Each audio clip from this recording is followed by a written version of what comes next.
ഒരു 9ാം ക്ലാസ്സിൽ പഠിത്തം നിർത്തിയിട്ട് തന്നെ ഞാൻ കൂലിത്തൊഴിൽ കാര്യങ്ങളിലായിട്ട് ഇറങ്ങിയൊരു വ്യക്തിയാണ്. വാട്സാപ്പ് ഒരു കൂട്ടായ്മയാക്കി ഇത് എൻ്റേതായ പ്രശ്നം മറ്റുള്ളവർക്കും ഉണ്ടായിരുന്നു. ഒരു ജനസേവന കേന്ദ്രങ്ങളുടെ ശൃംഖലയാണ് ഈ മിത്രം. ഒരു ഇൻ്റർവ്യൂവിനെല്ലാം ആൾക്കാർ വിളിക്കാൻ തുടങ്ങിയതിന് ശേഷം മാത്രമാണ് ഇതെൻ്റെ സ്ഥാപനമാണെന്ന് അറിയാൻ തുടങ്ങിയത്. ഏതൊരു കമ്പനിയുടെയും സർവീസുകളോ അല്ലെങ്കിൽ പ്രൊഡക്റ്റുകളോ ഞങ്ങളായിട്ട് മാർക്കറ്റ് ചെയ്യാനുള്ള ഒരു അവസരം കൂടെ ഞങ്ങൾ തുറന്നു കൊടുക്കുന്നു. 5000-ഓളം ഫ്രാഞ്ചൈസിയാക്കി ഒരു പ്രൊഡക്റ്റ് ലോഞ്ച് ഹബ്ബ്, ഒരു സർവീസ് ലോഞ്ച് ഹബ്ബായിട്ട് മാറ്റുക.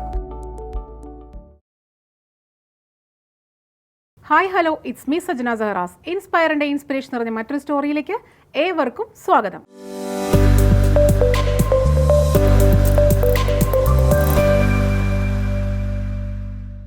ഒരു ബിസിനസ് തുടങ്ങണം അല്ലെങ്കിൽ ഒരു സംരംഭകനാകണം ഒരുപാട് പേരുടെ ആഗ്രഹമാണ്. പക്ഷേ നഷ്ടം സഹിക്കാനോ റിസ്ക് ഏറ്റെടുക്കാനോ പലർക്കും താല്പര്യമുണ്ടാവില്ല. അങ്ങനെയുള്ളവർക്ക് കൂട്ടായി ഒരു മിത്രമുണ്ടെങ്കിലോ? ഇനി ഒരു ബിസിനസ് തുടങ്ങി സംരംഭകനായി, പക്ഷേ ഒരുപാട് കാര്യങ്ങൾ ഓടണം, ബില്ലുകൾ, ഗവൺമെൻറ് കാര്യങ്ങൾ, ഇതിനെല്ലാം കൂട്ടായി ഒരു മിത്രമുണ്ടെങ്കിലോ? അങ്ങനെ ഒരു മിത്രമാണ് ഇന്ന് നമ്മോടൊപ്പം ഉള്ളത്.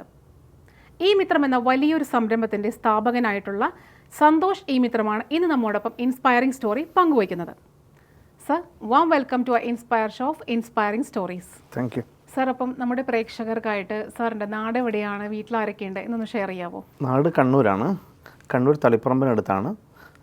വീട്ടിൽ ഭാര്യ, 3 മക്കളാണുള്ളത്. സാർ, ഞാൻ ഇൻട്രോയിൽ പറഞ്ഞിട്ടുണ്ടായിരുന്നു ബിസിനസ് തുടങ്ങാനായാലും ബിസിനസ് തുടങ്ങി കഴിഞ്ഞാലും ഒരു മിത്രമായിട്ട് നമ്മുടെ കൂടെ ഉണ്ടാവുന്നത്. അപ്പോൾ എന്താണ് ഒറ്റ വാക്കിൽ പറഞ്ഞാൽ ഈ മിത്രം? ഈ മിത്രം സർക്കാർ ഇതര സേവനങ്ങൾ സാധാരണ ജനങ്ങൾക്ക് നൽകുന്ന ഒരു ജനസേവന കേന്ദ്രങ്ങളുടെ ശൃംഖലയാണ് ഈ മിത്രം. ഓക്കെ, ജനസേവന കേന്ദ്രങ്ങളുടെ ഒരു ശൃംഖലയാണ് ഈ മിത്രം എന്ന് പറയുന്നത്. ഈ ജനസേവന കേന്ദ്രത്തിൽ എന്തെല്ലാം ഫെസിലിറ്റീസ് ആണ് നമ്മൾ പ്രൊവൈഡ് ചെയ്യുന്നത്? അതായത് സാധാരണ ജനങ്ങൾക്ക് കിട്ടുന്നത് സാധാരണ ഓൺലൈൻ സേവനങ്ങൾ കിട്ടുന്നതിനുപരിയായിട്ട് നമ്മളൊരു സാധാരണ രീതിയിൽ ഒരാൾക്കൊരു ബിസിനസ് കൂടെ സ്റ്റാർട്ട് ചെയ്യാൻ പറ്റും. ഒരു സാധാരണ ഒരാൾക്ക്, അതായത് മുതൽ മുടക്ക് തീരെ കുറഞ്ഞ്, അതായത് ഒരു കമ്പ്യൂട്ടറും പ്രിൻ്ററും മാത്രം ഉപയോഗിച്ചുകൊണ്ട് ഒരു കടമുറിയും വെച്ച് തന്നെ ഒരു ബിസിനസ് സ്വന്തമായി സ്റ്റാർട്ട് ചെയ്യാൻ പറ്റും. സാധാരണ കോടികളും ലക്ഷങ്ങളും മുടക്കി ഒരു ബിസിനസ് ചെയ്യാൻ പറ്റാത്ത ആൾക്ക് വളരെ എളുപ്പത്തിൽ, നഷ്ടസാധ്യത തീരെ ഇല്ലാത്തൊരു ബിസിനസ്സാണ് ഈ മിത്രം എന്നതുകൊണ്ട്, ഈ മിത്രം ചെയ്തുകൊണ്ട് നമുക്ക് നടത്തിയെടുക്കാൻ പറ്റുന്നതാണ്. അപ്പം ഈ മിത്രം എന്ന് പറയുമ്പോൾ നമുക്ക് ഈ പറഞ്ഞ പോലെ ഒരു കമ്പ്യൂട്ടറും അല്ലെങ്കിൽ പ്രിൻ്ററും ഉണ്ടെങ്കിൽ നമുക്കൊരു സ്ഥാപനം തുടങ്ങാൻ പറ്റുന്നതാണ് സാർ പറഞ്ഞിരിക്കുന്നത്. അപ്പോൾ അതിന് എത്രത്തോളം ഒരു മുതൽ മുടക്ക് നമുക്ക് ഫസ്റ്റ് ഇൻവെസ്റ്റ്മെൻറ്റ് നമ്മൾ കൊടുക്കേണ്ടി വരും? തീർച്ചയായും ഒരു കമ്പ്യൂട്ടറും ഒരു പ്രിൻ്ററും പറഞ്ഞാൽ സാധാരണ 20,000 രൂപയാണ് ഒരു കമ്പ്യൂട്ടർ. ഒരു പ്രിൻ്റർ എന്ന് പറഞ്ഞാൽ 12,000 രൂപയാണ്. പിന്നെ ഞങ്ങളുടെ ഒരു ഫ്രാഞ്ചൈസി ചാർജാണ്. ഫ്രാഞ്ചൈസി ചാർജ് എന്തിനാണെന്ന് വെച്ചിട്ടുണ്ടെങ്കിൽ ഞങ്ങൾ തരുന്ന licensing, training, back end support, branding, ഇതിനും കൂടെ ഒരു ഫ്രാഞ്ചൈസി ചാർജ് ഉണ്ട്. അത് 35,000 രൂപയാണ് ഞങ്ങൾ വാങ്ങുന്നത്. ഈ 35,000 രൂപയിൽ ലൈസൻസിങ് വരും. കാരണം ഓൺലൈൻ കേന്ദ്രങ്ങൾ നടത്തുമ്പോൾ അത് ലൈസൻസോടുകൂടി ചെയ്യണം. കാരണം ഒരു ഉദാഹരണം പറയുകയാണെങ്കിൽ ഒരു റെയിൽവേ ടിക്കറ്റ് ആർക്ക് മൊബൈൽ എടുക്കാൻ പറ്റും. പക്ഷെ അത് വിൽക്കണമെങ്കിൽ, ഒരു ബോർഡ് വെച്ച് വിൽക്കണമെങ്കിൽ അതിന് കൊമേഴ്സ്യൽ പോർട്ടൽ വേണം. അതേപോലത്തെ പോർട്ടലുകൾ, അതാണ് ലൈസൻസ് ഉദ്ദേശിക്കുന്നത്. അതേപോലത്തെ ലൈസൻസുകളെല്ലാം സംവിധാനത്തിന് തരും. പിന്നെ ട്രെയിനിങ് ഉണ്ടാവും. ഇതിങ്ങനെ എങ്ങനെയാണ് ഇത്രയും സർവീസുകൾ, 10-300ഓളം സേവനങ്ങളുണ്ട് ഞങ്ങൾക്ക്. അതെങ്ങനെയാണ് ചെയ്യേണ്ടതെന്നുള്ള കൃത്യമായ ട്രെയിനിങ് തരും. പിന്നെ മറ്റൊന്ന് ബാക്ക് എൻഡ് സപ്പോർട്ടാണ്. ബാക്ക് എൻഡ് സപ്പോർട്ട് എന്ന് പറഞ്ഞാൽ ചിലർ കണ്ടില്ലേ, ജനസേവന കേന്ദ്രം തുടങ്ങിയിട്ട് നിർത്തിപ്പോകുന്നത് ഓൺലൈൻ കേന്ദ്രങ്ങളൊക്കെ. അതിൻ്റെ കാരണം എന്ന് വെച്ചാൽ അവരെ സപ്പോർട്ട് ചെയ്യാൻ ഒരു ടീം ഇല്ലാത്തതുകൊണ്ടാണ്. ഞങ്ങളെ സംബന്ധിച്ചുള്ള ഒരു ബാക്ക് എൻഡ് സപ്പോർട്ട് ടീമുണ്ട് ഞങ്ങളെ സംബന്ധിച്ചോളം. ഒരു ഉദാഹരണം പറയുകയാണെങ്കിൽ, എന്തെങ്കിലും ചെയ്തുകൊണ്ടിരിക്കുന്നു, അത് മുന്നോട്ട് പോകുന്നില്ല, ആ മുന്നോട്ട് പോകാതിരിക്കുമ്പോൾ അതായത് സർക്കാർ ഓഫീസോട്ട് വിളിച്ചു ചോദിച്ചാൽ കൃത്യമായ മറുപടിയോ ഞങ്ങൾക്ക് വേണ്ട സപ്പോർട്ടോ കിട്ടില്ല.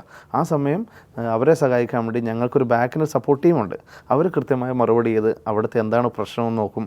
അതേപോലെ ഭാവിയിൽ അതേപോലത്തെ പ്രശ്നം ഉണ്ടായിരിക്കാൻ വേണ്ടി എന്താ ചെയ്യേണ്ടതെന്ന് കൃത്യമായി പഠിപ്പിച്ച് മനസ്സിലാക്കി അത് റെക്ടിഫൈ ചെയ്യും. അപ്പോൾ ഇങ്ങനെയുള്ള സ്ഥാപനങ്ങളിൽ ഏറ്റവും കൂടുതൽ നമുക്ക് കസ്റ്റമേഴ്സിന്, ക്ലയൻസിന് ആവശ്യമായിട്ട് വരുന്നത് ആക്യുറസിയും അതുപോലെ തന്നെ സമയ ക്ലിപ്തതയുമാണ്. അത് എത്രത്തോളം ഈ മിത്രം ക്ലയൻസിന് പ്രൊവൈഡ് ചെയ്യുന്നുണ്ട്? സാധാരണ രീതിയിൽ മറ്റുള്ളവർ നോക്കുമ്പോൾ നമ്മളെ സംബന്ധിച്ചുള്ള കൃത്യമായ ഒരു സിസ്റ്റത്തിൽ കൂടെയാണ് പോകുന്നത്. ഒരു കാരണം അറിയാത്തത് കൊണ്ട് മാറ്റി വെക്കേണ്ട ഒരു അവസ്ഥ വരുന്നില്ല.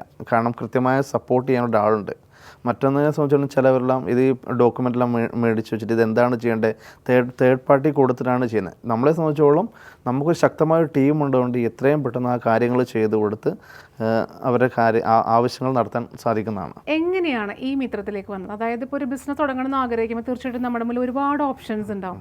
അപ്പോൾ എങ്ങനെയാണ് ജനസേവന കേന്ദ്രം എന്നുള്ള ആ ഒരു മേഖലയിലേക്ക് സാർ എങ്ങനെയാണ് വന്നത്? ആ സ്റ്റോറി, ഇൻസ്പയറിംഗ് സ്റ്റോറി ഒന്ന് പങ്കുവയ്ക്കാമോ? ഞാൻ സംബന്ധിച്ചോളം ഒരു സാധാരണ ഒരു രീതിയിലായിരുന്നു. കാരണം ഒരു 9ാം ക്ലാസ്സിൽ പഠിത്തം നിർത്തിയിട്ട് തന്നെ ഞാൻ കൂലിത്തൊഴിൽ കാര്യങ്ങളിലായിട്ട് ഇറങ്ങിയൊരു വ്യക്തിയാണ്. അതായത് കൃഷിപ്പണി, പെയിൻറ്റിങ്, അങ്ങനെ പല തൊഴിലും ചെയ്തു. ഒരു 15 വർഷത്തോളം ഞാൻ ജോലി ചെയ്തു. കല്യാണമെല്ലാം അതിനുശേഷം കല്യാണമെല്ലാം കഴിച്ച് 2 വർഷം കഴിഞ്ഞിട്ടാണ് SLC എഴുതുന്നത്. അങ്ങനെ കാര്യങ്ങൾ ഇങ്ങനെ മുന്നോട്ട് പോകുന്നു. ചെറിയ ചെറിയ ബിസിനസ് ചെയ്യുന്നു. അതിൻ്റെ പരാജയം, അത് കുറേ നാട്ടിൽ ചെയ്ത ബിസിനസ്സുകൾ പലതും പരാജയം വരുന്നു. അങ്ങനെ അത് കടബാധ്യത കാര്യങ്ങളാക്കി ഗൾഫിൽ പോകുന്നു. ഗൾഫിൽ പോയിട്ട് അവിടുന്ന് തിരിച്ചു വരുന്നൊരവസ്ഥയുണ്ടായിരുന്നു. ആ തിരിച്ചു വന്നപ്പോഴാണ് എന്തെങ്കിലും നാട്ടിൽ എന്തെങ്കിലും ചെയ്യണമല്ലോ. കാരണം ഇപ്പം ഗൾഫിൽ സാധാരണ പണ്ടത്തെ രീതിയാണെങ്കിൽ അത് കുഴപ്പമില്ലായിരുന്നു. കാരണം സാധാരണ ഇവിടെ ഒരു കൂലി പണിയെല്ലാം ചെയ്തുകൊണ്ടിരുന്ന ഒരു സാധാരണ ജോലി ചെയ്തുകൊണ്ടിരുന്ന വ്യക്തിയാണ്. ഗൾഫിൽ പോയിട്ടെല്ലാം വന്ന ഒരു പ്രത്യേക വരുന്നു, കുറേ നാൾ ഇൻസൈഡും കാര്യങ്ങളെല്ലാം ആയിട്ട് വരുന്നു, ഒരു ഗൾഫുകാരനായിട്ട് വന്നിട്ട് പിന്നെ ഒരു സാധാരണ ഒരു പഴയ തൊഴിലോട്ട് പോകാൻ ഒരു മടിയുണ്ടായിരുന്നു. അങ്ങനെ ഒന്ന് സംബന്ധിച്ച് നോക്കിയപ്പോഴാണ് ആ സമയത്താണ് എല്ലാ ഈ സംവിധാനങ്ങളും ഓൺലൈനോട്ട് വരുന്നത്. അതിനെക്കുറിച്ച് പഠിച്ചപ്പോൾ മനസ്സിലായി. 2014 കാലഘട്ടത്തിലായിരുന്നു. ആ സമയത്തെ സംബന്ധിച്ചോളം ഒരു ബിസിനസ് ചെയ്യണമെന്ന് വെച്ചിട്ടുണ്ടെങ്കിൽ കോടികളിൽ ലക്ഷങ്ങളോ മുടക്കി ചെയ്യാനുള്ള ഒരു ആസ്തിയൊന്നും ഉണ്ടായിരുന്നില്ല. നോക്കുമ്പോൾ ഒരു കമ്പ്യൂട്ടറും ഒരു പ്രിൻ്ററും കൊണ്ട് ബിസിനസ് സ്റ്റാർട്ട് ചെയ്യാം ഈ ജനസേവന കേന്ദ്രമാണെങ്കിൽ. അങ്ങനെ ഞാൻ അത് ചെയ്തു. അവിടെ എനിക്കുണ്ടായിരുന്ന ബുദ്ധിമുട്ടുകളാണ് ഈ മിത്രം എന്ന ഇപ്പം 2400ഓളം സ്ഥാപനങ്ങൾ ഉണ്ടാക്കാനുള്ള കാരണം. കാരണം എന്താ വെച്ചാൽ ഞാനൊരു അവിടെ ചെയ്തുകൊണ്ടിരിക്കുമ്പോൾ എനിക്ക് പല കാര്യങ്ങളും ചെയ്യാൻ പറ്റാതെയായിട്ടുണ്ട്. ആ സമയത്ത് അതായത് സർക്കാർ ഓഫീസോട് ഞാൻ വിളിച്ചു ചോദിക്കുമ്പോൾ എനിക്ക് മറുപടിയില്ല. പിന്നെ മറ്റു പല കാര്യങ്ങൾക്കും ഞാൻ ഇൻഡിവിജ്വലായൊരു വ്യക്തി പോയിട്ട് പല കമ്പനികളുമായി ടൈപ്പ് ചെയ്യാൻ അവരുടെ സർവീസിന് പോകുമ്പം എനിക്ക് ഡയറക്റ്റ് തരില്ല. കാരണം ഒരു വ്യക്തിയാണ്, അതുകൊണ്ട് തരില്ല. അങ്ങനെ അവിടെ ഉണ്ടായിരുന്ന പ്രശ്നങ്ങൾ ഞാനൊരു വാട്സാപ്പ് ഒരു കൂട്ടായ്മയാക്കി. ഇത് എൻ്റേതായ പ്രശ്നം മറ്റുള്ളവർക്കും ഉണ്ടായിരുന്നു. ഞാൻ അവരെ ഹെൽപ്പ് ചെയ്യാൻ വേണ്ടി ഒരു വാട്സാപ്പ് കൂട്ടായ്മയാക്കി. അവരെ ഹെൽപ്പ് ചെയ്യാൻ അങ്ങോട്ടും ഇങ്ങോട്ടും ഹെൽപ്പ് ചെയ്യാന്നുള്ള രീതിയിൽ പിന്നെ ആ രീതിയിൽ തുടങ്ങി. അവിടെ നിന്നാണ് ഇത്രയും വലിയൊരു സ്ഥാപനത്തോട്ട് എത്തിയത്. സാർ ഇപ്പോൾ പറഞ്ഞല്ലോ 9ാം ക്ലാസ്സിൽ പഠനം നിർത്തി പിന്നെ ഒരു ബിസിനസ്സിലേക്കൊക്കെ പോയി എന്ന് പറഞ്ഞു. അതിനുശേഷം കല്യാണത്തിന് ശേഷമാണ് 10ാം ക്ലാസ് പാസ്സാവുന്നത് അല്ലെങ്കിൽ അതിൻ്റെ പരീക്ഷ എഴുതുന്നത് പറഞ്ഞല്ലോ. ആ രസകരമായിട്ടുള്ള സംഭവങ്ങളൊക്കെ ഒന്ന് ഞങ്ങളുമായിട്ട് ഷെയർ ചെയ്യാമോ? തീർച്ചയായും. അത് കല്യാണം കഴിഞ്ഞ് ഒരു 2 വർഷം കഴിഞ്ഞപ്പോഴാണ് SLC എല്ലാം എഴുതാൻ തോന്നലുണ്ടായത്. കാരണം ഇങ്ങനെ പോയാൽ ശരിയാവില്ല. പലയിടത്തും പോകുമ്പോൾ നമ്മളൊരു 9ാം ക്ലാസ്സുകാരൻ തോന്നുന്നുണ്ടായിരുന്നു. അതങ്ങനെയാണ് ഞാൻ പഠിക്കാൻ പോകുന്നത്. നൈറ്റ് വാച്ചാണ് പഠിക്കാൻ പോകുന്നത്. അതായത് ജോലിയെല്ലാം ചെയ്യും. ജോലിയെല്ലാം ശേഷം 6 മണി തൊട്ട് 8 മണി വരെ നൈറ്റ് വാച്ചിനാണ് പോയിട്ടാണ് SLC പഠിക്കാൻ പോകുന്നത്. തീർച്ചയായിട്ടും ആ ഒരു പ്രായത്തിൽ SLC എഴുതാൻ പോകുമ്പോൾ രസകരമായിട്ടുള്ള പല സംഭവങ്ങളും ഉണ്ടായിട്ടുണ്ടാവുമല്ലോ. കാരണം ഏജ് ഗ്രൂപ്പ് തീർച്ചയായിട്ടും വ്യത്യാസമായിരിക്കും. അപ്പോൾ എന്തൊക്കെയായിരുന്നു ആ രസകരമായിട്ടുള്ള സംഭവങ്ങൾ? ഇപ്പം എന്നെ സംബന്ധിച്ചോളം ഞാൻ കുട്ടികളുടെ കൂടെയാണ് SLC തന്നെ. ഇപ്പം തുടക്കം തന്നെ അങ്ങനെയാണ്. ഇപ്പം ഞാൻ SLC എഴുതാൻ വേണ്ടി നേരെ സ്കൂളിലോട്ട് പോകുന്നു. ചപ്പാട് ഹൈസ്കൂളിലാണ്. മീശെല്ലാം വെച്ചിട്ടാണ് പോകുന്നത്. കുട്ടികൾ ഞാനവിടെ രാവിലെ പോകുന്നു. രാവിലെ ഒരു ബുക്കെല്ലായിട്ട് നേരെ പോകുന്നു. അന്നേരം നേരെ കുട്ടികളുടെ എഴുന്നേറ്റ് പറഞ്ഞു ഗുഡ് മോർണിംഗ് സാർ എന്ന് പറഞ്ഞിട്ട് എല്ലാവരും എഴുന്നേറ്റ് പേടിച്ചോളം നിൽക്കുന്നു. ഞാൻ പിന്നെ എല്ലാവരും ഇരിക്കാൻ പറഞ്ഞു. നേരെ അവിടെ വന്നു. എല്ലാവരും പേടിച്ച് നിൽക്കുന്നു. ഞാൻ പോയി നേരെ എടുത്ത് ഫ്രണ്ടിൽ ഒരു റൈറ്റ് സൈഡിലായിരുന്നു ഞാൻ അവിടെ ഇരുന്നപ്പോൾ കുട്ടികളെല്ലാം ചിരിക്കാൻ തുടങ്ങി. അങ്ങനെ അപ്പോഴാണ് ഇത് മാഷല്ല, ഇത് എഴുതാൻ വേണ്ടി വന്ന സ്റ്റുഡൻ്റാന്ന് മനസ്സിലായത്. പിന്നെ എല്ലാവരും നല്ല കമ്പനി, നല്ലൊരു ബന്ധമായിരുന്നു. അപ്പോൾ കുടുംബത്തിലുള്ളവർ നല്ല സപ്പോർട്ടായിരുന്നു അങ്ങനെ എഴുതാൻ പോകുമ്പോൾ? ഇനി ഇതിനൊന്നും പോകണ്ട എന്നൊക്കെ ആരെങ്കിലും പറഞ്ഞിരുന്നോ? അങ്ങനെ പ്രത്യേകം പറഞ്ഞിട്ടുമില്ല. അവർ പറഞ്ഞിട്ട് വല്ല പോയത് അവർ സപ്പോർട്ട് എന്ന് പറഞ്ഞാൽ അങ്ങനെ നിൽക്കില്ല. ഞാൻ പിന്നെ അങ്ങനെ പോവുകയാണ് ചെയ്തത്. ഇഷ്ടത്തിൽ അങ്ങ് പോകല്ലേ. കുടുംബം എപ്പോഴും സപ്പോർട്ട് ചെയ്യാനായിട്ട് ഉണ്ടായിരുന്നു അല്ലേ? തീർച്ചയായിട്ടും. സാർ, ഇപ്പോൾ ഇത്രയും വലിയ ബ്രാഞ്ചസ് ഒക്കെ ഉള്ള ഒരു സ്ഥാപനത്തിന്റെ ഉടമയാകുമ്പോൾ തീർച്ചയായിട്ടും ഒരു ചോദ്യം അല്ലെങ്കിൽ ഒരു സംശയം പ്രേക്ഷകർക്ക് വരും. ബിസിനസ് കുടുംബത്തിൽ നിന്നാണോ വന്നേക്കുന്നത്? മറ്റുള്ളവർ ബിസിനസ് ചെയ്തിട്ടുണ്ടോ കുടുംബത്തിൽ ആരെങ്കിലും എന്നൊരു ചോദ്യം വരും. അങ്ങനെയൊക്കെ ആരെങ്കിലും ബിസിനസ് ചെയ്തിട്ടുണ്ടായിരുന്നോ? തീർച്ചയായും അങ്ങനെ ഒരു കുടുംബത്തിലൊന്നും അല്ല. സാധാരണ കൃഷിക്കാരായിരുന്നു മൊത്തത്തിലുണ്ടായിരുന്നത്. പക്ഷെ എനിക്കെന്താ ചെയ്യുമ്പോൾ തന്നെ മറ്റൊരു രീതിയിൽ ബിസിനസ്സിലോട്ട് ചെയ്യണമെന്നുള്ള ആഗ്രഹമുള്ള ആളാണ്. അതുകൊണ്ട് തന്നെ ഇവിടെ വന്ന് ഇപ്പം ബിസിനസ് ചെയ്യാണ്ട് ഇപ്പോൾ എറണാകുളത്ത് വരുമ്പോൾ തന്നെ ഇപ്പം കുടുംബത്തിലാണെങ്കിൽ ഞാൻ ബിസിനസ് ചെയ്യാൻ പോവുകയാണെന്ന് ഞാൻ നാട്ടുകാരോടോ വീട്ടിൽ വരെ പറഞ്ഞിട്ടില്ല. വീട്ടിൽ പറഞ്ഞിട്ടില്ല. വീട്ടുകാരോട് പറഞ്ഞ് 25,000 രൂപ സാലറിക്ക് ഇവിടെ ജോലിക്ക് പോവുകയാണെന്ന്. അതുകൊണ്ട് അവർ ഹാപ്പി ആയിരുന്നു. ഇതിനെക്കുറിച്ചൊരു സംശയങ്ങളോ കാര്യങ്ങളോ എന്നെ ഒരു ബുദ്ധിമുട്ടാക്കിയാണോ ഒന്നും വന്നിട്ടുമില്ല. അതുകൊണ്ട് തന്നെ കുഴപ്പമുണ്ടായില്ല. അല്ലെങ്കിൽ ഇപ്പോൾ ഞാൻ ബിസിനസ്സാണ് ചെയ്യുന്നത് കഴിഞ്ഞാൽ എന്നെ ബുദ്ധിമുട്ടിച്ചുകൊണ്ടിരിക്കും. കാരണം ഒരു ബിസിനസ്സിന് തുടക്കം എന്ന് പറഞ്ഞാൽ കൃത്യമായി എമൗണ്ടോ കാര്യങ്ങളൊന്നും ഉണ്ടാവില്ല. കുറച്ച് റിസ്ക് ആയിരിക്കും. അതുകൊണ്ട് തന്നെ എന്നെക്കുറിച്ച് ആരും നെഗറ്റീവ് ആക്കാൻ ആരും ഉണ്ടായിരുന്നില്ല. സാർ തന്നെ മാത്രം ചിന്തിച്ച് സാർ തന്നെ പ്ലാൻ ചെയ്ത് നേരത്തെ പറഞ്ഞ പോലെ സാറായിരുന്നു അതിന്റെ ഓൾ ഇൻ വൺ അല്ലേ? എല്ലാ പ്രവർത്തനങ്ങളും സാർ ഒറ്റക്കായിരുന്നു. ടെൻഷൻസ് ഒന്നും ഷെയർ ചെയ്യാൻ സാറിന് താല്പര്യം? അതിനുശേഷമാണ് ആൾക്കാർ കൂടിയപ്പോഴും ഈ ബിസിനസ് ചെയ്യുന്നത് എൻ്റെ വീട്ടുകാർക്കോ കുടുംബക്കാർക്കോ ആർക്കും അറിയത്തില്ലായിരുന്നു. അതിന് ഒരു ലെവലിൽ എത്തിക്കാതിന് ശേഷം മാത്രമാണ്, ഒരു ഇൻ്റർവ്യൂവിനെല്ലാം ആൾക്കാർ വിളിക്കാൻ തുടങ്ങിയതിന് ശേഷം മാത്രമാണ് ഇതെൻ്റെ സ്ഥാപനമാണെന്ന് അറിയാൻ തുടങ്ങിയത്. മനസ്സിലാക്കുന്നത്. അത് വലിയ സസ്പെൻസ് ആണ് ആക്ച്വലി. കാരണം ഈ ഒരു SLC ഒരു പ്രായത്തിൽ എഴുതി പാസ്സാവുന്നതായാലും അതല്ലെങ്കിൽ ഒരു സ്ഥാപനം തുടങ്ങിയിട്ട് ഇത്രയും വലിയൊരു സ്ഥാപനത്തിലേക്ക് എത്തിക്കഴിയുമ്പോഴാണ് ഫാമിലി അറിയുന്നതെന്ന് പറയുമ്പോൾ അത് തീർച്ചയായിട്ടും ഒരു രസകരവുമാണ്, അതോടൊപ്പം തന്നെ എക്സൈറ്റിങ്ങുമാണ് അല്ലേ? അതുകൊണ്ട് തന്നെ വളരെ എളുപ്പത്തിൽ ആരെയും ഒന്നും കാണിക്കേണ്ട ആവശ്യമില്ലായിരുന്നു. കാരണം ഇപ്പം നമ്മളൊരു ബിസിനസ് ചെയ്യാൻ വേണ്ടി പോകുന്നു, ബിസിനസ് ചെയ്യാൻ വേണ്ടി അവർ പിറ്റേ ദിവസം വെച്ചിട്ട് ചോദിക്കും, അവർ എല്ലാവരും വീട്ടിൽ നിന്ന് ആയിക്കോട്ടെ അല്ലെങ്കിൽ കൂട്ടുകാരായിക്കോട്ടെ അവരോടൊക്കെ പറഞ്ഞിട്ട് പോകണമെങ്കിൽ അവർ ചോദിക്കും എന്തായി, ശരിയാവുമോ, ശരിയായില്ല ഇത് നടക്കുമോ, ചിലപ്പോൾ അങ്ങനെ ചോദിക്കാം, ചിലപ്പോൾ എന്തായി റിസൾട്ട് എന്ന് ചോദിക്കാം, ചിലപ്പോൾ ഒരു ബിസിനസ് ചെയ്താൽ തുടക്കക്കാർക്ക് എന്താണെന്ന് അറിയാമല്ലോ, തുടക്കത്തിലൊന്നും കൃത്യമായ ഒരു വരുമാനമൊന്നും കിട്ടില്ല. അതുകൊണ്ട് തന്നെ ഇവരുടെയൊക്കെ ചോദ്യങ്ങൾ സാർ ഒഴിവാക്കാൻ വേണ്ടിയിട്ടായിരിക്കാം ഇങ്ങനെ ഒരു ഒളിച്ചു വെക്കൽ ഉണ്ടായത്. എങ്കിൽ പോലും സാറിന് നല്ല ഹോപ്പ് ഉണ്ടായിരുന്നു ഇത് സക്സസിലേക്ക് എത്തുന്നുള്ള ഹോപ്പ്? തീർച്ചയായും ഉണ്ടായിരുന്നു. അതുകൊണ്ട് തന്നെയാണ് ഒരു രൂപ പോലും വരുമാനം കിട്ടാതിരുന്നപ്പോഴും ഇത്രയും ടീമിന് ആദ്യത്തെ കണ്ടീഷനിൽ ഞാൻ പറയുകയാണെങ്കിൽ എനിക്ക് ഓർക്കുന്നു, ഞാൻ ഓൺലൈനിൽ ലോൺ എടുത്തിട്ട് തന്നെയാണ് മറ്റുള്ളവർ നമ്മുടെ സ്റ്റാഫിന് സാലറി കൊടുത്തുകൊണ്ടിരുന്നത്. ആ സമയം അവർ തന്നെ എന്നോട് പറയും ഇതെങ്ങനെ ഇനി മുന്നോട്ട് പോകാൻ പറ്റുമോ എന്നുള്ള തോന്നൽ നമ്മുടെ സ്റ്റാഫ് തന്നെ പറയാറുണ്ടായിരുന്നു. അതിനുശേഷമാണ് ഇത്രത്തോളം വലിയൊരു പ്രസ്ഥാനത്തിലേക്ക് എത്തിയത്. അപ്പം തീർച്ചയായിട്ടും ഈ മിത്രം എന്ന് പറയുമ്പോൾ നമ്മൾ ഇന്നത്തെ കാലത്തായാലും ഏതൊരു കാലഘട്ടം നോക്കിയാലും ഒരു സ്ഥാപനം മുന്നോട്ട് കൊണ്ടുപോകുന്നതിന് ഒരുപാട് ബുദ്ധിമുട്ടും. അതേ സമയത്ത് ഒരു എബവ് 2000 ബ്രാഞ്ചസ് ആണ് ഈ മിത്രത്തിനുള്ളത്. അപ്പോൾ തീർച്ചയായിട്ടും അതിൻ്റെ തലവേദന എന്ന് പറയുന്നത് ചെറുതായിരിക്കില്ല, അത്രയും വലുതായിരിക്കും. അപ്പോൾ ഒരു വലിയ ടീം തന്നെ സാറിന് അതിനൊപ്പം ഉണ്ടോ, സാർ ഒറ്റയ്ക്കാണോ ഇത് ഹാൻഡിൽ ചെയ്യുന്നത്? തുടക്കം വന്നത് ഒറ്റയ്ക്കായിരുന്നു. തുടക്കത്തെ കാരണം വെച്ചാൽ ആദ്യം ഒരു വലിയൊരു ലക്ഷങ്ങൾ വെച്ചിട്ടോ അങ്ങനെ ചെയ്തൊരു ബിസിനസ് അല്ല. ഞാൻ തന്നെ ഗൾഫിൽ നിന്നെല്ലാം പോയി വന്നു ചെറിയൊരു എമൗണ്ട് വെച്ചിട്ട് തുടങ്ങിയതാണ്. അതായത് ചെറിയൊരു എമൗണ്ട് വെച്ചിട്ട് ചെറുതായിട്ട് തുടങ്ങിയ സംവിധാനമാണ്. ആദ്യത്തെ സെയിൽസ്മാൻ ഞാൻ തന്നെയാണ്, ആദ്യത്തെ മാനേജർ ഞാൻ തന്നെയാണ്, ആദ്യത്തെ ട്രെയിനിങ് കൊടുക്കുന്ന ആൾ ഞാൻ തന്നെയാണ്, ഓൾ ഇൻ വൺ. അതിനുശേഷമാണ് പതുക്കെ ഓരോന്നായിട്ട് ഓരോ ആളായിട്ട് കൂടുകയാണ് ചെയ്തത്. കണ്ണൂരാണ് ആദ്യം ഇത് സ്റ്റാർട്ട് ചെയ്തതെങ്കിലും അതിനുശേഷം നേരെ എറണാകുളത്ത് വന്നു. എറണാകുളത്ത് ഒരു ഓഫീസിലൊരു സിംഗിൾ സീറ്റിലാണ് സ്റ്റാർട്ട് ചെയ്തത്. അവിടെ നിന്നാണ് ഇത്രത്തോളം വലിയൊരു ടീമായിട്ട് വളർന്നു വന്നത്. അപ്പോൾ എനിക്ക് ചോദിക്കാനുള്ള മറ്റൊരു ചോദ്യം, ഈ മിത്രത്തിലേക്ക് വന്നപ്പോൾ അതിൽ എന്തെല്ലാം പ്രതിസന്ധികൾ സാറ് നേരിടേണ്ടി വന്നിട്ടുണ്ട്? ഈ മിത്രത്തിനെ സംബന്ധിച്ചോളം ഞാനൊരു ഫ്രാഞ്ചൈസി കൊടുക്കുകയാണ് ചെയ്തത്. അവിടെ സംബന്ധിച്ചോളം എന്നെ സംബന്ധിച്ചോളം ഞാൻ ഈ കാര്യങ്ങളൊക്കെ എനിക്ക് അറിയാവുന്ന ആളാണ്. പിന്നെ നല്ലൊരു ശക്തമായ ടീമും ഉണ്ടായിരുന്നു. പിന്നെ അവിടെ വന്നൊരു ബുദ്ധിമുട്ടെന്ന് പറഞ്ഞാൽ ആ കൊറോണ സമയത്താണ്. ശരിക്കും ആ കൊറോണ സമയത്ത് ഞങ്ങൾ തീരുമാനിച്ചാണ് ഇതെല്ലാം നിർത്താം എന്നുള്ള കണ്ടീഷൻ ഞങ്ങൾ ടീം തീരുമാനിച്ചതാണ്. ഞങ്ങളുടെ ടീമടക്കം തീരുമാനിച്ചു.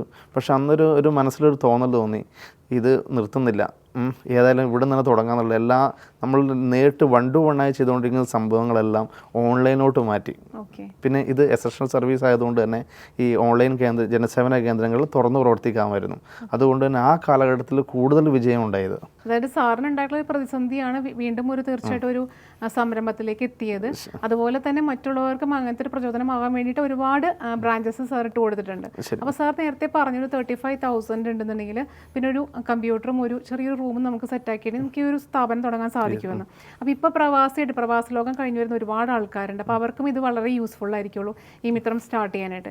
പക്ഷേ ഇതിനെന്തെങ്കിലും ഒരു ഏജ് കാറ്റഗറി ഉണ്ടോ? ഇപ്പോൾ ഈ ഒരു പ്രായത്തിലുള്ളവർക്ക് സ്റ്റാർട്ട് ചെയ്യാൻ പറ്റുന്ന ഒരു കാറ്റഗറി അങ്ങനെ എന്തെങ്കിലും ഉണ്ടോ? അങ്ങനെ ഒന്നുമില്ല, ഒരു കാറ്റഗറി ഇല്ല. കാരണം ഞങ്ങൾക്ക് ഡോക്യുമെൻ്റായി വേണ്ടത് ആകെ ആധാർ കാർഡും പാൻ കാർഡുമാണ് അവരെ വേണ്ടു.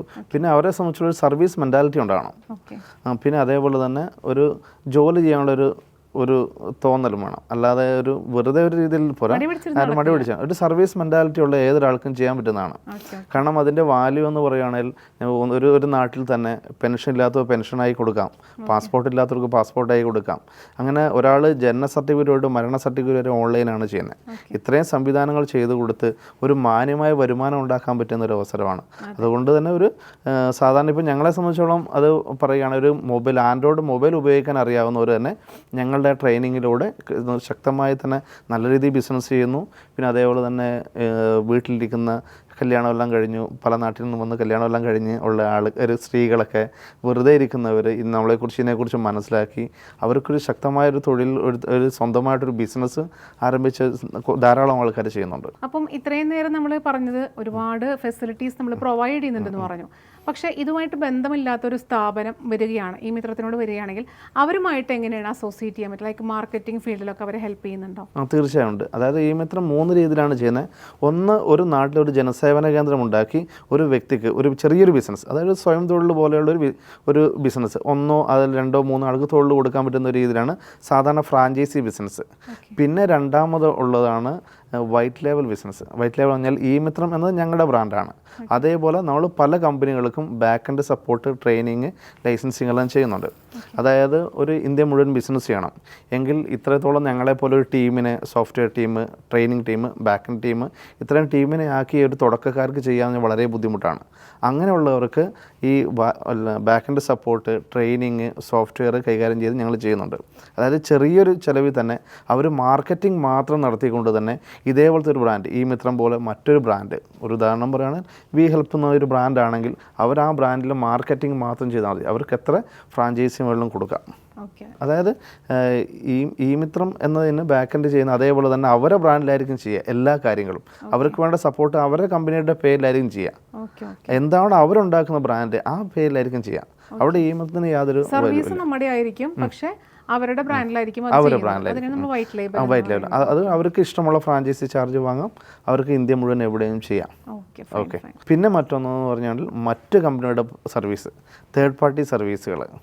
അതായത് ഇപ്പം ഏതൊരു കമ്പനിയുടെ ആണെങ്കിലും സർവീസ്, ഇപ്പം ബാങ്കിങ് കാര്യങ്ങളായിക്കോട്ടെ, ഇപ്പം എന്തൊരു സർവീസാണെങ്കിലും, ഇപ്പം GST സർവീസ് ആയിക്കോട്ടെ, മാട്രിമോണി സർവീസ് ആയിക്കോട്ടെ, ഇതൊക്കെ ഞങ്ങളിലൂടെ ചെയ്യുന്നുണ്ട്. അതിൻ്റെ ഒരു പ്രത്യേകത എന്താണെന്ന് വെച്ചിട്ടുണ്ടെങ്കിൽ സാധാരണ ഒരു ഓഫീസ് എല്ലായിടത്തും, ഒരു കമ്പനി, ഒരു ഉദാഹരണം പറയുകയാണ്, ഒരു മാട്രിമോണി കമ്പനിക്ക് ഒരു ഓഫീസ്, കേരളത്തിൽ ഓഫീസ് തുടങ്ങണം. ഞങ്ങളെ സംബന്ധിച്ചിട്ട് ഇപ്പോൾ 2400 ഒരു ഓഫീസ് കേരളത്തിൽ തുടങ്ങണമെങ്കിൽ കോടികൾ മുടക്കണം. എല്ലായിടത്തും സ്റ്റാഫിനെ വെക്കണം, കമ്പ്യൂട്ടർ വേണം, കട വേണം, അതിൻ്റെ സെക്യൂരിറ്റി കൊടുക്കണം. ഇങ്ങനെ ലക്ഷങ്ങൾ മുടക്കിക്ക് വേണം ചെയ്യാൻ വേണ്ടിയിട്ട്. ഇപ്പം ഇതിനെ ഞങ്ങളുമായിട്ട് അസോസിയേറ്റ് ചെയ്യുകയാണെങ്കിൽ ഒരു ദിവസം കൊണ്ട് തന്നെ 2400 അവരുടെ കസ്റ്റമർ സർവീസ് പോയിന്റുകൾ അവർക്ക് ഓപ്പൺ ചെയ്യാൻ പറ്റും. കാരണം ഞങ്ങൾക്ക് ഓൾറെഡി സ്റ്റാഫുണ്ട്, അവിടെ കമ്പ്യൂട്ടറുണ്ട്, അവർ വെൽ ട്രെയിനഡ് ആണ്. അതുകൊണ്ട് തന്നെ അവരുടെ സർവീസുകൾ ഞങ്ങളുടെ സെൻറ്ററുകളിൽ പല ആവശ്യങ്ങൾക്കായി ഒരു ദിവസം 150 തൊട്ട് 200 ആൾ കയറി ഇറങ്ങുന്നതാണ്. ഞങ്ങൾക്കൊരു ഡിസ്പ്ലേ ബോർഡിൽ അവരുടെ ഡീറ്റെയിൽസ് കൊടുക്കുകയാണെങ്കിൽ അവർ ഓരോ ആളും വന്നിട്ട് 5-10 മിനിറ്റ് അവിടെ വന്ന് നിൽക്കുന്നവരാണ്. ഞങ്ങൾ ഡിസ്പ്ലേയിൽ കൂടെ വരുന്ന ഒരു നോട്ടീസിൽ കൂടെ വരുന്ന കാര്യങ്ങൾ അവർ മനസ്സിലാക്കും. അവർ നമ്മളോട് ചോദിക്കും ഇതെന്താണെന്ന് ചോദിക്കുമ്പോൾ അതിനെക്കുറിച്ച് പറഞ്ഞ് മനസ്സിലാക്കി അവിടെ ഒരു സെയിൽ നടക്കുമ്പോൾ ഞങ്ങളുടെ സെൻറ്ററിനും ചെറിയൊരു വരുമാനം കൊടുക്കുകയാണെങ്കിൽ ആ ഒരു മാർക്കറ്റിംഗ് ചെയ്യാം. അത് തന്നെയാണ് ഞങ്ങളുടെ ലക്ഷ്യം. അത് തന്നെയാണ് 5000-ഓളം ഫ്രാഞ്ചൈസി ആക്കി ഒരു പ്രൊഡക്റ്റ് ലോഞ്ച് ഹബ്ബ്, ഒരു സർവീസ് ലോഞ്ച് ഹബ്ബായിട്ട് മാറ്റുക. ഏതൊരാൾക്കും അവരുടെ സർവീസുകൾ അവരുടെ കസ്റ്റമർ സർവീസ് പോയിന്റ് ആയിട്ട് ഞങ്ങളുടെ സ്ഥാപനങ്ങൾ വഴി നടത്തി കൊടുക്കാൻ പറ്റുന്ന ഒരു രീതി. നമ്മുടെ ഈ മിത്രം എന്ന് പറഞ്ഞ ജനസേവന കേന്ദ്രം അല്ലെങ്കിൽ ജനസേവന കാര്യങ്ങൾ മാത്രമല്ല നമുക്ക് പ്രൊവൈഡ് ചെയ്യാൻ പറ്റുന്നത്. ഒരുപാട് കമ്പനികൾ വരികയാണെങ്കിൽ അവരുടെ അസോസിയേറ്റ് ചെയ്ത് അവരുടെ മാർക്കറ്റിംഗ് ആയിട്ടുള്ള എല്ലാ കാര്യങ്ങളും നമുക്ക് ചെയ്തു കൊടുക്കാനായിട്ട് സാധിക്കും. അതായത് നമ്മുടെ സ്ഥാപനത്തിൽ വരികയാണെങ്കിൽ എല്ലാ സേവനങ്ങളും ഞങ്ങളുടെ സെന്റർ വഴി നടത്താൻ പറ്റും. ഇനി സാറിനോട് മറ്റൊന്ന് ചോദിക്കാനുള്ള, എന്താണ് ഇതിന്റെ എക്സ്പാൻഷൻസ് അല്ലെങ്കിൽ അതർ ഫെസിലിറ്റീസ് എന്തൊക്കെയാണ് പ്രൊവൈഡ് ചെയ്യാനായിട്ട് ഉദ്ദേശിക്കുന്നത്? ഈ മിത്രത്തെ സംബന്ധിച്ചോളം 2026 ആകുമ്പോഴത്തേനും 5000-ഓളം ഫ്രാഞ്ചൈസി കേരളത്തിലുണ്ടാക്കി ഒരു പ്രൊഡക്റ്റ് ലോഞ്ച് ഹബ്ബ് അല്ലെങ്കിൽ സർവീസ് ലോഞ്ച് ഹബ്ബാക്കി മാറ്റുക എന്നാണ് ഈ മിത്രത്തിൻ്റെ ഉദ്ദേശം. അപ്പം ഇപ്പം നമ്മുടെ കേരളത്തിൽ ജനസേവന ഈ മിത്രം കേന്ദ്രങ്ങളുണ്ട്. ഇനി അത് പുറത്തേക്ക് ഇപ്പോൾ ഓൾറെഡി ഉണ്ടോ, അതിന് വ്യാപിപ്പിക്കാൻ താല്പര്യമുണ്ടോ? ഈ മിത്രം ഇപ്പോൾ തമിഴ്നാട്ടിൽ ഓൾറെഡി സ്റ്റാർട്ട് ചെയ്ത് കഴിഞ്ഞു. അവിടെ ഫ്രാഞ്ചൈസി തുടങ്ങിക്കഴിഞ്ഞു. ഇനി അതേപോലെ തന്നെ ഇപ്പോൾ കർണാടകത്തിൽ ഒരു ടീം ബിൽഡ് ചെയ്തുകൊണ്ടിരിക്കുന്നു. അടുത്ത് തന്നെ കർണാടകത്തിലും ഉണ്ടാവും. ഈ മിത്രത്തിൽ സ്റ്റാർട്ട് ചെയ്തപ്പം ഒരു ചെറിയൊരു എമൗണ്ടാണ് സാർ ഇട്ടിരുന്നതെന്ന് പറഞ്ഞിട്ടുണ്ടായിരുന്നു. അപ്പോൾ ഇതുപോലെ തന്നെ മറ്റൊരു സംരംഭകനെ സ്റ്റാർട്ട് ചെയ്യാനായാലും ആ ഒരു ചെറിയ എമൗണ്ട് തന്നെ മതിയായിരിക്കും. പക്ഷെ സാറ് തുടങ്ങിയ പോലെ അല്ലെങ്കിൽ സാറിപ്പം സ്റ്റാർട്ട് ചെയ്തപ്പോൾ ഇവിടെ വരെ എത്തി നിൽക്കുന്നുണ്ട്, അതുപോലെ തന്നെ മറ്റുള്ളവർക്കും എത്താൻ സാധിക്കുന്നത് അല്ലെങ്കിൽ എത്തിയിട്ടുണ്ടോ? അങ്ങനെയുള്ള സംരംഭകരിലേക്ക് എത്തിയിട്ടുണ്ടോ? തീർച്ചയായിട്ടും അത് എത്താൻ പറ്റും. അതൊരു ബിസിനസ് എന്ന് പറഞ്ഞാൽ നമ്മൾ ആ ചെയ്യുന്ന രീതിയിലാണ്. ഇപ്പം ഞങ്ങളെ സംബന്ധിച്ചോളം ഇപ്പം ഈ വൈറ്റ് ലേബൽ എന്ന സിസ്റ്റത്തിൽ കൂടെ ചെയ്യുകയാണെങ്കിൽ ഒരിക്കലും നഷ്ടസാധ്യത വരില്ല. കാരണം അല്ലാതെ ഇപ്പം ഞങ്ങളിപ്പം ഇപ്പം ഞങ്ങളെപ്പോലെ തന്നെ ഒരു ടീം ആദ്യം തന്നെ തുടക്കത്തിൽ ഉണ്ടാക്കി ചെയ്യുമ്പോഴാണ് ഇതേപോലെ പരാജയം വരുന്നത്. ഓക്കെ, കാരണം ഇത്രത്തോളം ഈ തുടക്കത്തിൽ ഇത്രത്തോളം ഫ്രാഞ്ചൈസി ഒന്നും വരില്ല, ചെറിയ ഫ്രാഞ്ചൈസി വന്നിട്ടുള്ളൂ. അന്നേരം ഈ ഇത്രയും വലിയ ടീമിനെ മെയിൻറ്റെയിൻ ചെയ്യാൻ പറ്റില്ല. അതുകൊണ്ടാണ് പല കമ്പനികളും വന്ന് നിർത്തിപ്പോകുന്നത്. ഒരു സ്ഥാപനം തുടങ്ങിയിട്ടുണ്ടെങ്കിൽ അത് തുടങ്ങാനായിട്ട് ചിലപ്പോൾ ഭയങ്കരമായിട്ട് സപ്പോർട്ടൊക്കെ നമുക്ക് ലഭിച്ചിരിക്കും. പക്ഷേ അതിൻ്റെ ട്രെയിനിങ് ആയാലും അല്ലെങ്കിൽ അതിൻ്റെ മെയിൻ്റനൻസ് ആയാലും അതിൻ്റെ കണ്ടിന്യൂറ്റി പോകുമ്പോഴായാലും നമുക്ക് ചിലപ്പോൾ ആ സപ്പോർട്ട് കിട്ടിയെന്ന് വരില്ല. അപ്പോൾ സാറിൻ്റെ ഈ ഒരു ശാഖകളിലേക്ക് വരുമ്പോൾ അവർക്ക് എത്രത്തോളം ആ ഒരു ക്ലാസ് ആയാലും ട്രെയിനിങ് ക്ലാസ് ആയാലും ഒക്കെ സാർ എത്രത്തോളം കൊടുക്കുന്നുണ്ട് അവർക്ക്? കൃത്യമായി ഞങ്ങളൊരു സിസ്റ്റമുണ്ട്. ആ സിസ്റ്റം ഉള്ളതുകൊണ്ട് തന്നെ ഇപ്പം മാർക്കറ്റിങ്ങിൽ കൂടെ ഒരാൾ നമ്മുടെ അടുത്ത് വന്നു കഴിഞ്ഞാൽ കൃത്യമായി അടുത്തത് ട്രെയിനിങ് ടീമിൻ്റെ അടുത്താണ് എത്തുക. ട്രെയിനിങ് ടീമിൻ്റെ അടുത്ത് വന്നിട്ട് അവിടെ കൃത്യമായി ഞങ്ങൾ റിപ്പോർട്ട് നോക്കും, അവർ പഠിച്ചോ, ആ കാര്യങ്ങൾ മനസ്സിലാക്കുന്നുണ്ട്. അതിനുശേഷം ഒരു ശക്തമായ ബാക്ക് എൻഡ് സപ്പോർട്ട് ടീം ഉള്ളതുകൊണ്ട് തന്നെ അവർ നിലനിർത്തി കൊണ്ടുപോകാനുള്ള എല്ലാ കാര്യങ്ങളും ഞങ്ങൾ ചെയ്യുന്നതാണ്. ഓക്കെ. അപ്പോൾ ഇത് സ്റ്റാർട്ട് ചെയ്യാൻ ഉദ്ദേശിച്ച സാറിനെ കോൺടാക്ട് ചെയ്തിട്ടുണ്ടെങ്കിൽ ഇത്ര ടൈം പീരീഡ് ഒക്കെ ഉണ്ടോ, ഇങ്ങനെ ഒരു ട്രെയിനിങ് പീരീഡ് ഒക്കെ അങ്ങനെ കൊടുക്കുന്നുണ്ടോ? തീർച്ചയായും ഉണ്ട്. അതായത് ഒരാൾ വന്നതിന് ശേഷം ഞങ്ങൾ ഒരു 15 ദിവസം ട്രെയിനിങ് ആണ് ഉണ്ടാകുന്നത്. ഈ 15 ദിവസം കൊണ്ടാണ്, ആ 15 ദിവസം ട്രെയിനിങ് 1 to 1 ആണ്. ഒരു വ്യക്തിക്ക് വേണ്ടി ഒരു ട്രെയിനർ തന്നെ എടുക്കുന്നതാണ്. അത് ഓൺലൈൻ മുഖേനയാണ്. അത് ട്രെയിനിങ് എന്ന് പറഞ്ഞാൽ അവരെ കൊണ്ട് ചെയ്ത് പഠിപ്പിക്കുകയോ ചെയ്യുന്നത് ഇത്രയും സേവനങ്ങൾ. അതുകൊണ്ട് തന്നെ അവർ തെറ്റ് പറ്റും, അപ്പോൾ കൃത്യമായി പറഞ്ഞു കൊടുത്ത് ഇതെങ്ങനെയല്ല ചെയ്യേണ്ടതെന്ന് പറഞ്ഞു കൊടുത്ത് തന്നെ ചെയ്യുന്നതുകൊണ്ട് തന്നെ ഒരു സാധാരണ ഒരു ആൻഡ്രോയിഡ് മൊബൈൽ ഉപയോഗിക്കുന്നവർക്ക് തന്നെ ഇത് ചെയ്ത് വിജയിപ്പിച്ചു കൊണ്ടുപോകാൻ പറ്റും. ഒരുപാട് സമയം, ഒരുപാട് പൈസയൊക്കെ നമുക്ക് നമ്മുടെ എനർജിയൊക്കെ കളയാതെ നമുക്ക് വളരെ എളുപ്പത്തിൽ ഈ മിത്രത്തിൽ നമുക്ക് ഫെസിലിറ്റീസ് പ്രൊവൈഡ് ചെയ്യുന്നുണ്ട്. അതുകൊണ്ട് തീർച്ചയായിട്ടും നമുക്ക് യൂസ്ഫുൾ ആക്കാം. പിന്നെ അതേപോലെ തന്നെ 2-3 തരത്തിൽ തന്നെ സപ്പോർട്ടും ഉണ്ട്. എന്തെങ്കിലും ഒരു സംശയം വന്നു കഴിഞ്ഞാൽ തന്നെ ഒരു വാട്സാപ്പ് മുഖേനയും ചെയ്യാൻ പറ്റും, ഫോൺ വഴിയും ചെയ്യാൻ പറ്റും, എനിഡെസ്ക് സോഫ്റ്റ്വെയർ മുഖേനയും സപ്പോർട്ട് ഉണ്ടാവും. സാർ, നമ്മൾ നേരത്തെ പറഞ്ഞപ്പം ആ കഥയിലൂടെ പോയിട്ടുണ്ടായിരുന്നു, ഒരു പ്രവാസ ലോകത്തിലേക്ക് പോയിരുന്നു, പ്രവാസിയായിരുന്നു എന്നുള്ളതൊക്കെ. അപ്പോൾ പ്രവാസം കഴിഞ്ഞ് വന്നപ്പോഴേ മുന്നേ ആയാലും എന്തെല്ലാം ബിസിനസ്സാണ് സാർ ചെയ്തിരുന്നത്? അതിൻ്റെ കാര്യം എന്ന് വെച്ചാൽ ഞാൻ ഒരു പഠിത്തം നിർത്തിയ 9ാം ക്ലാസ്സിൽ പഠിത്തം നിർത്തി ചെയ്ത പണി തന്നെ ആദ്യം കൃഷിപ്പണിയാണ്. കൃഷിപ്പണി അത് തന്നെ ഒരു ബിസിനസ് രീതിയിലാണ് ഞാൻ എടുത്തത്. ആദ്യം ഞാൻ തൊഴിലൊക്കെ പഠിച്ചു, ആ നാട്ടിൽ തന്നെ, ജനിച്ച സ്ഥലത്ത് തന്നെ ഈ തൊഴിലൊക്കെ ചെയ്തു. ആ തൊഴിലൊക്കെ ചെയ്തതിന് ശേഷം ഈ ഒരാൾ പണി എടുത്തുകൊണ്ടിരുന്നാൽ അവൻ ജീവിതകാലം മുഴുവൻ പണിക്കാരനാണെന്നുള്ള ഒരു ധാരണ അന്ന് തന്നെ മനസ്സിലായി. അതുകൊണ്ട് തന്നെ ഞാൻ എന്ത് ചെയ്യാൻ വെച്ചാൽ വലിയ തോട്ടങ്ങളുടെ വലിയ കാര്യങ്ങളെല്ലാം മൊത്തത്തിൽ തന്നെ ഞാൻ കരാറ് പണിയായിട്ട് എടുക്കും. എന്നിട്ട് മറ്റുള്ളവരെ വെച്ച് പണിയെടുപ്പിക്കും. അന്നേരം ഒരു നല്ലൊരു ലാഭം കിട്ടും. എല്ലാ പരിപാടികളും പല കാര്യങ്ങളും ഞാൻ ചെയ്തിട്ടുണ്ട്. അതിലൊക്കെ ഞാൻ ആദ്യം ആ തൊഴിൽ പഠിച്ചതിന് ശേഷം അതൊരു ബിസിനസ് മോഡിലോട്ട് ഞാൻ കൊണ്ടുവരാറുണ്ട്. അതായത് പെയിൻറ്റിങ് ആണെങ്കിലും, അതായത് 5-6 മാസം മാത്രമേ പെയിൻറ്റിങ് ഞാൻ പണിയെടുത്തുള്ളൂ. അതിനുശേഷം എന്ത് ചെയ്തു, ഞാൻ പിന്നെ മറ്റുള്ളവരെ വെച്ച് തൊഴിലെടുപ്പിക്കുകയാണ്. ഇത് കരാറായിട്ട് ഞാൻ എടുത്തതിന് ശേഷം മറ്റുള്ളവരെ കൊണ്ട് ചെയ്യുകയാണ് ചെയ്തത്. അങ്ങനെ എല്ലാ തൊഴിലേക്ക് ഇറങ്ങുമ്പോൾ അതിനെക്കുറിച്ച് ശരിക്കും പഠിക്കാൻ വേണ്ടി അത് ചെയ്ത് നോക്കിയിട്ടാണ് സ്റ്റാർട്ട് ചെയ്യുന്നത്. അതെ, കൃത്യമായി അത് പഠിച്ചതിന് ശേഷം അതൊരു ബിസിനസ് രീതിയിലോട്ട് എത്തുന്നു.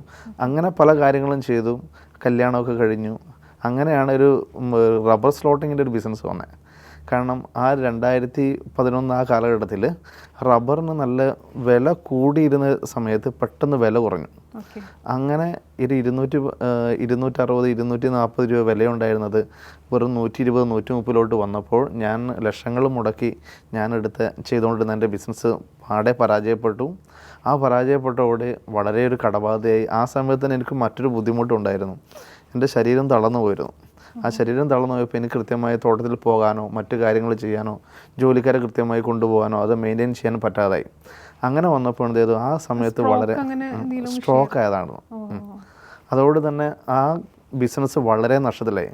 ഒന്ന് എൻ്റെ ശാരീരികമായിട്ടുള്ള പ്രശ്നം, ഒന്ന് വിലയിടിഞ്ഞതിൻ്റെ, അതായത് പകുതിയോളം തന്നെ വിലയിടിഞ്ഞുകൊണ്ട് ഞാനാണെങ്കിൽ പലിശക്കും ലോണും എല്ലാം എടുത്തിട്ട് തുടങ്ങിയ ബിസിനസ്സായിരുന്നു. പിന്നെ അത് ഭയങ്കര ഇതായിരുന്നു. പിന്നെ ആ കാലഘട്ടത്തിലായിരുന്നു പ്രകൃതിക്ഷോഭം ഉണ്ടായിരുന്നു.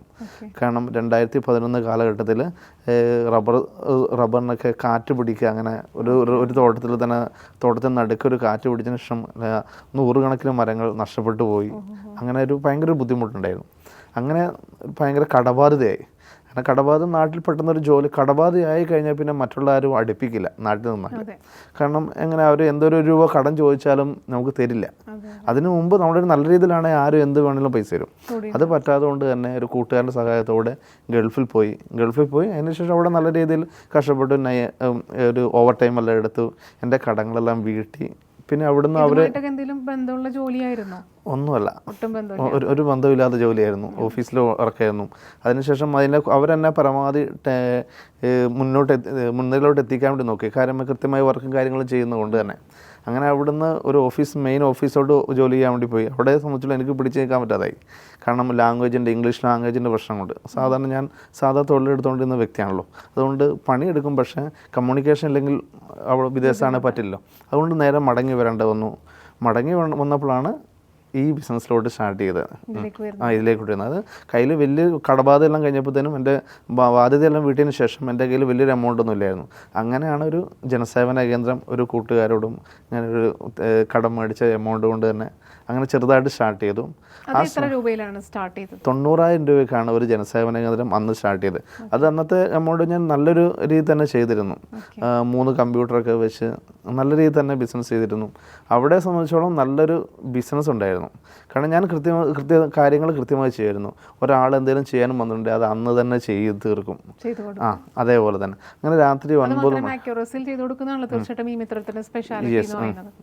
അതുകൊണ്ട് തന്നെ അവിടെ ഇത്ര ബിസിനസ് നല്ല തിരക്കും കാര്യങ്ങൾ വന്നപ്പോഴാണ് ഇതേപോലെ ബിസിനസ് ചെയ്യുന്ന ആൾക്കാരെല്ലാം ചില സ്ഥാപനങ്ങൾ തുടങ്ങിയിട്ട് അത് മുന്നോട്ട് പോകാതെ ആൾക്കാർ എൻ്റെ അടുത്ത് വന്നു, ഇതെങ്ങനെ നിങ്ങളിങ്ങനെ ചെയ്യുന്നതെന്ന് മനസ്സിലാക്കി. അങ്ങനെ അവിടെ ചെറിയൊരു വാട്സാപ്പ് കൂട്ടായ്മയാക്കി. ആ വാട്സാപ്പ് കൂട്ടായ്മ കുറേ നാൾ ഈ ഞായറാഴ്ചകളിൽ ഞാനൊരു ട്രെയിനിങ് എടുക്കും. അന്നേരം ചെറിയൊരു എമൗണ്ട് ആ സമയത്ത് ഒരു ചെറിയ എമൗണ്ടെല്ലാം വാങ്ങും. പിന്നെയാണ് തോന്നിയത് ഇതൊരു ബിസിനസ്സായിട്ട് എടുക്കാന്നുള്ള കണ്ടീഷൻ. അതായിരുന്നു ഒരു ഇൻസ്പയറിംഗ് പോയിന്റ് എന്ന് പറയുന്നത് സ്ഥാപനത്തിലേക്ക് എത്താനുള്ള സ്റ്റാർട്ട് ചെയ്യും. പിന്നെ അതിനുശേഷം ഈ ബിസിനസ്സിൻ്റെ മുകളിലോട്ട് വന്നത് മറ്റൊരു രീതിയിലാണ്. അതായത് ഒരു JC എന്ന പ്രസ്ഥാനം നടത്തിയ ഒരു ഓൺട്രപ്രണർ ഹബ് എന്നൊരു മീറ്റിങ്ങിൽ റൂട്ട് സെറ്റിനെ കുറിച്ച് പറഞ്ഞു. എല്ലാ ജില്ലകളും റൂട്ട് സെറ്റ് എന്നൊരു സംവിധാനമുണ്ട്. അതായത് ഒരു സ്വയം തൊഴിലോ അല്ലെങ്കിൽ ഒരു ബിസിനസ് ചെയ്യാൻ പറ്റുന്ന ഒരു സംരംഭകരാക്കാൻ വേണ്ടിയുള്ള ഒരു ട്രെയിനിങ് സൗജന്യമായി കൊടുക്കുന്ന ഒരു സംവിധാനമാണ് റൂട്ട് സെറ്റ്. അവിടെ പോയി ഒരു 13 ദിവസത്തെ ബിസിനസ് മാനേജ്മെൻറ്റ് ഒരു കോഴ്സ് ചെയ്തു. ആ കോഴ്സ് ചെയ്തപ്പോഴാണ് ഞാൻ കുറേ നാൾ ചെയ്തത് ഒരു ബിസിനസ് മോഡലല്ല എന്ന് മനസ്സിലായി. അതിൽ ബ്രാൻഡിങ്ങും വേ അല്ല എന്ന് മനസ്സിലായി. അങ്ങനെ ബിസിനസ് ചെയ്തുകൊണ്ടെങ്കിൽ അത് മുന്നോട്ട് അധികം പോവില്ല എന്ന് മനസ്സിലായി. അവിടെ നിന്നാണ് കൃത്യമായ ബ്രാൻഡിങ് എങ്ങനെയാണ് ബ്രാൻഡിങ് ചെയ്യേണ്ടതെന്ന് മനസ്സിലായി, എങ്ങനെ മാർക്കറ്റ് ചെയ്യേണ്ടതെന്ന് മനസ്സിലായി. അവിടെ നിന്നാണ് കൃത്യമായൊരു സിസ്റ്റമാറ്റിക്കായിട്ട് മൈസോൺ, കണ്ണൂരുള്ള മൈസോൺ എന്ന് പറഞ്ഞ ഒരു സ്റ്റാർട്ടപ്പ് മിഷൻ്റെ സപ്പോർട്ടോടെ പ്രവർത്തിക്കുന്ന ഒരു സ്ഥാപനമാണ് മൈസോൺ. അവിടെ ഒരു സ്പേസ് എടുത്തിട്ടാണ് സ്റ്റാർട്ട് ചെയ്തത്. ഇവിടെയല്ല, കണ്ണൂരാണ് സ്റ്റാർട്ട് ചെയ്തത്. കണ്ണൂർ സ്റ്റാർട്ട് ചെയ്തത് തന്നെ, പക്ഷേ വർക്കുകളെല്ലാം ഈ പുറത്തോട്ടാണ് വരുന്നത്. പിന്നെ അന്ന് കണ്ണൂരിൽ നിന്നാണെങ്കിലും കണ്ണൂർ തുടങ്ങിയൊരു സ്ഥാപനം എന്ന് പറയുമ്പോൾ എല്ലാവരും പെട്ടെന്ന് ഉൾക്കൊള്ളില്ല, കുറേ ദൂരത്തോട്ട്. ഇപ്പോൾ കണ്ണൂരിൽ നിന്നുള്ള ഞാൻ പോയി തിരുവനന്തപുരത്തുള്ളവരോട് പറയുമ്പോൾ ഒരു ബുദ്ധിമുട്ടാണ്. പിന്നെ തോന്നി എറണാകുളത്ത് വന്നാൽ ഏത് ബിസിനസ്സിനും ഒരു ഹബ്ബാണല്ലോ എറണാകുളം. അങ്ങനെ എറണാകുളത്ത് വന്ന് ഒരു ചെറിയൊരു സീറ്റിൽ തുടങ്ങി. ഇപ്പം എത്രത്തോളം സ്റ്റാഫ് നമ്മുടെ ഈ മിത്രത്തിലുണ്ട്? ഈ മിത്രത്തോടെ ഇപ്പം 40ഓളം സ്റ്റാഫുകൾ ഡയറക്റ്റ് വരുന്നുണ്ട്.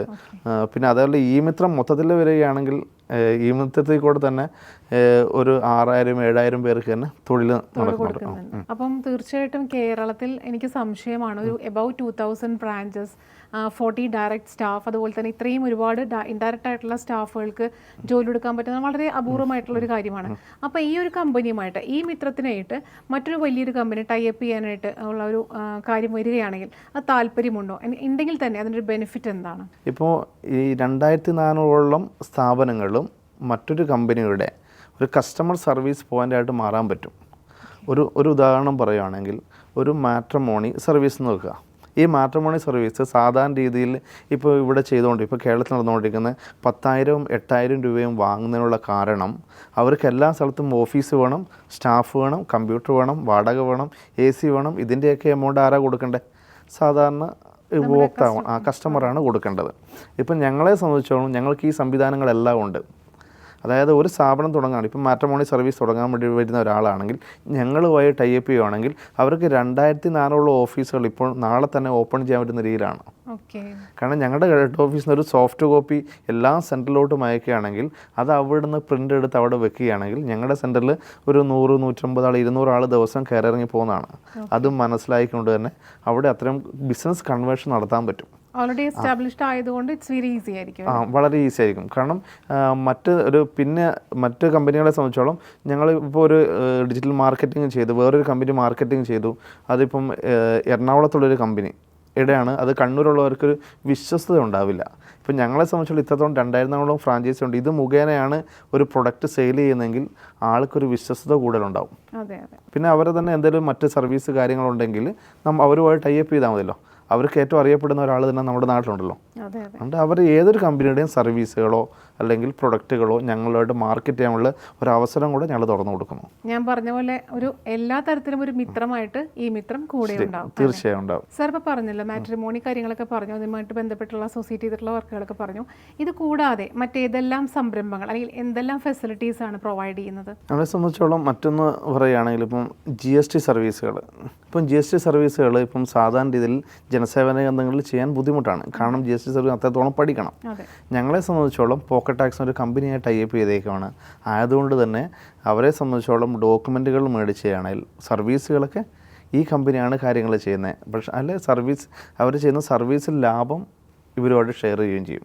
അതുകൊണ്ട് എല്ലാ സർവീസുകളും, അതായത് ഒരു കമ്പനി തുടങ്ങാൻ വേണ്ടിയുള്ള തുടക്കമുള്ള എല്ലാ സർവീസുകളും, അതായത് കമ്പനി രജിസ്ട്രേഷൻ ആയിക്കോട്ടെ, ട്രേഡ് മാർക്ക് ആയിക്കോട്ടെ, GST സർവീസ് ആയിക്കോട്ടെ, GST ഫയലിംഗ് ആയിക്കോട്ടെ, ഇങ്ങനെയുള്ള എല്ലാ സർവീസുകളും ചെയ്യാൻ പറ്റും.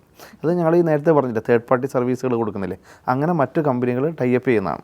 GST എന്നൊക്കെ പറയുമ്പോൾ തന്നെ ആളുകൾക്ക് തലവേദന. അപ്പോൾ ആ GSTയുടെ കാര്യങ്ങളെല്ലാം നമ്മൾ ഹാൻഡിൽ ചെയ്യുന്നു പറയുമ്പോൾ തീർച്ചയായിട്ടും ഈ മിത്രം വെരി സ്പെഷ്യൽ ആവുകയാണ് അവിടെ, അല്ലേ? തീർച്ചയായും. അതായത് ഒരാൾക്ക് ഇപ്പോൾ വളരെ ആവശ്യമായിട്ടുള്ള ചെറിയ ചെറിയ കാര്യങ്ങൾ, ഇപ്പം പാസ്പോർട്ട് എടുക്കലും ആധാർ കാർഡ് അങ്ങനെയുള്ള കാര്യങ്ങൾ തൊട്ട് വലിയൊരു കമ്പനിക്ക് വേണ്ട എല്ലാ കാര്യങ്ങളും നമ്മൾ ഈ മിത്രം ചെയ്തു കൊടുക്കുന്നത്. ഇനി ഇപ്പോൾ മറ്റൊന്ന് ചോദിക്കുകയാണെങ്കിൽ, ഇപ്പോൾ ഒരുപാട് ജനസേവന കേന്ദ്രങ്ങൾ നമ്മുടെ നാട്ടിൽ വരുന്നുണ്ട്, അങ്ങനെ കൂണുപോലെ പൊട്ടിമുളച്ച് വരുന്നുണ്ട്.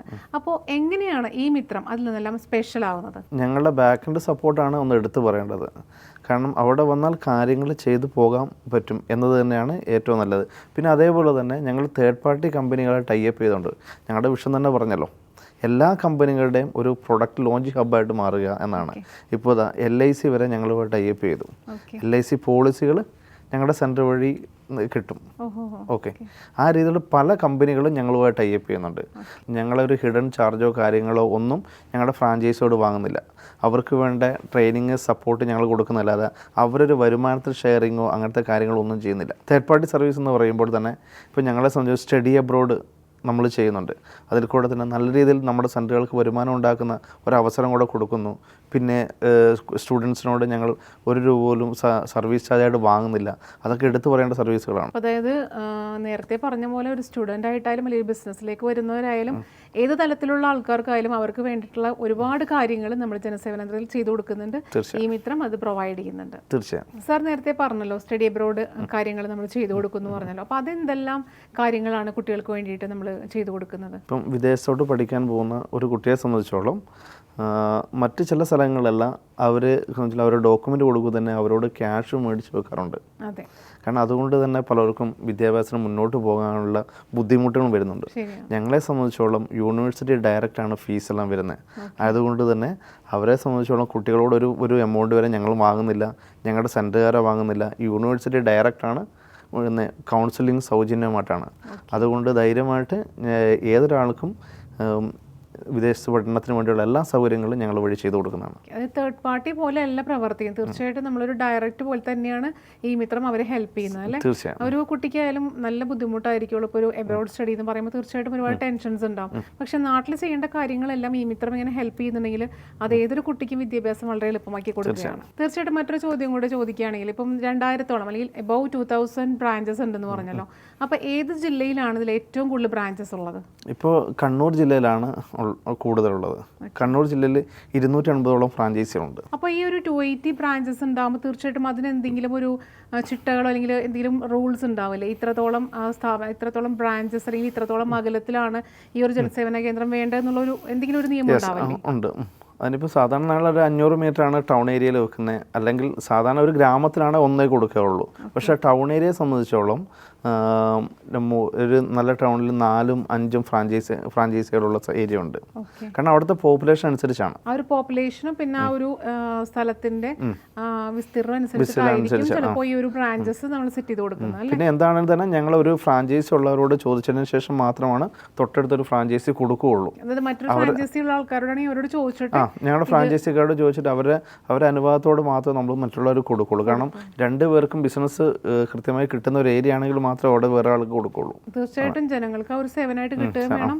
നമ്മൾ ബിസിനസ് തുടങ്ങുമ്പോൾ അവർക്കൊരു ബെനിഫിറ്റ് ഉണ്ടാവുകയും വേണം. അതിനുവേണ്ടി തീർച്ചയായിട്ടും ഇങ്ങനത്തെ ഒരു ഇൻഫർമേഷൻ കളക്ട് ചെയ്ത ശേഷം മാത്രമേ ആ ഒരു ബ്രാഞ്ച് അവിടെ സെറ്റ് തൊട്ടടുത്തടുത്ത് നമ്മൾ ഫ്രാഞ്ചൈസി കൊടുക്കാറില്ല. ചെയ്തിട്ട് കാര്യമില്ല. രണ്ടാൾക്കും ഒരു ബുദ്ധിമുട്ടാവില്ലേ? ഇപ്പൊ നമ്മുടെ ബ്രാഞ്ചസ് സ്റ്റാർട്ട് ചെയ്തിട്ട് അത് ഒന്നിൽ കൂടുതൽ അല്ലെങ്കിൽ ചിലപ്പോൾ ഒരു 10ൽ കൂടുതലൊക്കെ ആക്കിയിട്ടുള്ള ക്ലയൻസ് ഉണ്ടോ? 10ൽ കൂടുതൽ 4 എണ്ണം എടുത്ത ആൾക്കാരുണ്ട്. ഓക്കെ, അപ്പോൾ അവർ ഇനിയും ബ്രാഞ്ചസ് എടുക്കാൻ താല്പര്യപ്പെടുന്നു? തീർച്ചയായും. ഒരാൾ തന്നെ 4, ഒരു കുടുംബത്തിൽ തന്നെ 4 പേര് ബിസിനസ് ചെയ്യുന്നുണ്ട്. അപ്പോൾ അത്രയും ലാഭം ഉള്ളത് കൊണ്ടാണല്ലോ അവരതിലേക്ക് വരുന്നത് അല്ലേ? റിസ്ക് ഫ്രീ ആണ്. കാരണം ലക്ഷങ്ങൾ മുടക്കി ഇപ്പോൾ ഒരു ഉദാഹരണം പറഞ്ഞാൽ ഒരു തുണിക്കട തുടങ്ങുകയാണ്, ലക്ഷങ്ങൾ മുടക്ക് വേണമെന്നല്ല, അതല്ല ഒരു മോഡൽ മാറിയാൽ സ്റ്റോക്ക് ഫെയിലാവും. അങ്ങനെ പല കാര്യങ്ങളും ഉണ്ട്. ഞങ്ങളെ സംബന്ധിച്ചുള്ള എന്താണുള്ള ഒരു കമ്പ്യൂട്ടറും പ്രിന്ററുമാണ് അല്ല, പിന്നെ ഒരു സമൂഹത്തിൽ നിലയം വിലയുള്ള ഒരു ബിസിനസ്സാണ്.